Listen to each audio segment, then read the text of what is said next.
Hey friends, welcome back to Star Stories. Today, we share the journey of a woman whose voice became one of the most powerful in the world. A woman who turned pain into purpose and struggle into strength. Her name is Oprah Winfrey. She rose from a childhood of poverty, abuse, and rejection to become a billionaire, a media queen, and a symbol of hope for millions. But Oprah's story isn't just about fame or money. It's about never giving up even when life tries to silence you. So sit back and listen to the journey of a girl who believed her story mattered and proved that everyone's story can change the world.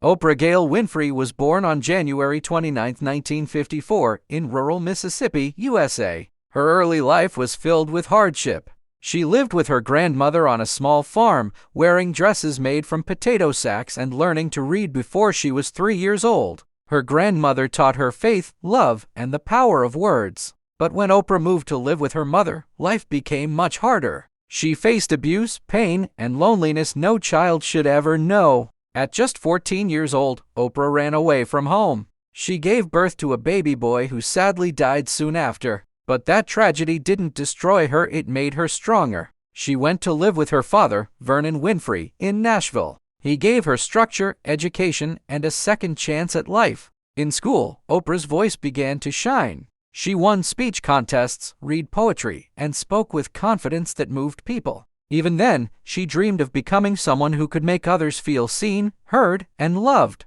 At just 19 years old, Oprah became the youngest and first black female news anchor at a local TV station in Nashville. Her warm, emotional style connected deeply with audiences, but some producers told her she was too emotional for news. She didn't change who she was. Instead, she found where her heart belonged in storytelling, empathy, and real conversation. Soon, she was hosting a morning show called People Are Talking. The ratings skyrocketed. Oprah's gift wasn't just talking, it was listening. She made people feel safe enough to share their truth. And in 1984, she got her biggest opportunity, a morning talk show in Chicago. It was called AM Chicago. Within months, it became the #1 show in the city. 2 years later, it was renamed The Oprah Winfrey Show. The world would never be the same again. From 1986 to 2011, The Oprah Winfrey Show became one of the most watched programs in television history. She talked about everything: love, faith, pain, racism, dreams, and forgiveness. But Oprah didn't just host a show, she created a movement. She gave people hope. She helped millions confront their pain and heal. Her studio became a safe place where truth was spoken freely. There were unforgettable moments like when she gave cars to her audience, shouting, "You get a car! You get a car! Everybody gets a car!" But beyond the gifts, she gave people something greater: belief in themselves. She used her success to lift others, especially women and people of color, showing that power can come with kindness. Behind the cameras, Oprah still carried the pain of her past. But instead of hiding it, she shared it bravely. She spoke openly about being abused as a child, about loss, about shame, and about finding healing through forgiveness. Her honesty gave millions of others permission to heal too. Oprah once said, "Turn your wounds into wisdom," and that became her life's message. She met spiritual teachers like Maya Angelou, who became her mentor and friend. Through their bond, Oprah learned that pain doesn't define you, how you rise from it does. As her influence grew, Oprah built something even bigger. She created her own company, Harpo Productions, and later her own TV network, Oprah Winfrey Network. She produced films, documentaries, and shows that inspired millions, from The Color Purple to Selma and Greenleaf. Her empire wasn't about money, it was about meaning. In 2003, she became the first black female billionaire in the world. But Oprah stayed humble, always remembering where she came from. She said, "To whom much is given, much is required." Oprah used her wealth not for luxury but for change. She built schools for girls in Africa, donated millions to charities, and supported countless education programs. Her Oprah Winfrey Leadership Academy for Girls in South Africa became a symbol of her belief in the power of education. She said, "Education is the key to unlocking the world. It's the passport to freedom." Through every act of kindness, Oprah reminded us that true success is not what you have, it's what you give. Oprah never married, but she found lifelong love with Stedman Graham, her partner for decades. They built a relationship based on trust, respect, and understanding. Spiritually, Oprah has always been guided by faith, not religion, but a deep belief in God's presence in every moment. She practices gratitude daily, always reminding herself, "What you focus on expands." Even in private, Oprah stays the same kind, reflective, and always learning. Today, Oprah Winfrey is more than a name, she's a movement. Her story teaches us that no matter how dark your past, your light can still shine. That every challenge is a chapter, not the end of your story. She once said, "The biggest adventure you can take is to live the life of your dreams." So when you feel lost or small, remember Oprah's journey. A poor girl from Mississippi who spoke her truth and changed the world. Because if she could do it, so can you.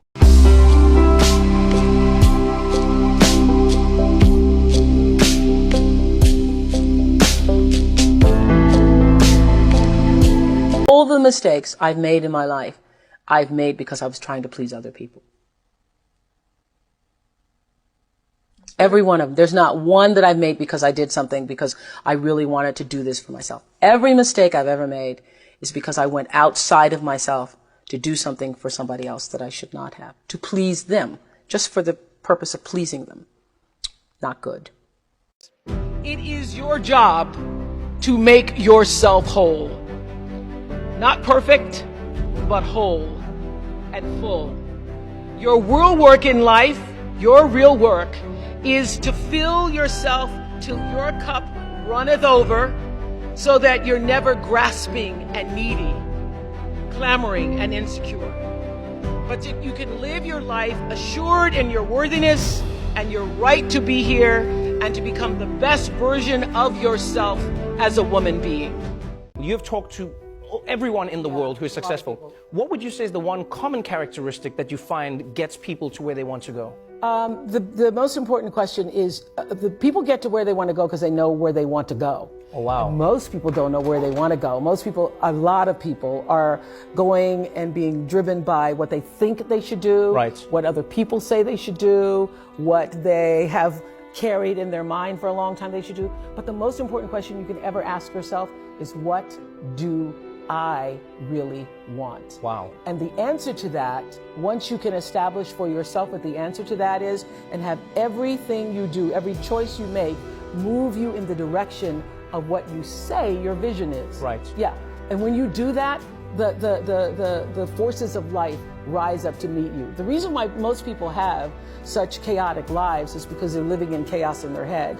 And as soon as you get clear, it clears up. Hate no one, no matter how much they've wronged you. Live humbly, no matter how wealthy you become. Think positively, no matter how hard life is. Give much, even if you've been given little. Forgive all, especially yourself. And never stop praying for the best for everyone. What is the best piece of advice you've ever gotten? So many good things. I know. Yeah. I guess the greatest advice is to forgive. I don't anoint it with anything. I just forgive it. But don't we forgive? I've tried to let people know on the show, as you have taught me over the years, that when you forgive somebody, doesn't mean you want to sit down and invite them to your table. No. Indeed not. I just mean I'm finished with you. You done. Go away. Yes. Yes, you go away. Now I don't say go away and harm somebody else, but I do have to protect myself. I look like a ninny if I ask somebody else to protect me, and I'm not willing to protect myself. Become so skilled, so vigilant, so flat out fantastic at what you do that your talent cannot be dismissed. Stop comparing yourself to other people. You're only on this planet to be you, not someone else's imitation of you. You can love someone and still choose to say goodbye to them. You could miss a person every day and still be glad that they're no longer in your life. People don't always like you, and they're not always happy for you. And if you surround yourself with people who are not accustomed to your success, they become fearful. They become scared because you are reflecting back something to them that they don't recognize. Now, they're not going to say, you know, I'm very fearful. You know what they're going to say? They're going to say, who she thinks she is. That only happens when you are around people who do not mean and want and aspire to the best for you. People who want the best for you want you to be your best. So my greatest advice to you is to surround yourself with people who are going to fill your cup until your cup runneth over. Many of the things that have happened to you have also happened for you. What is this here to teach me?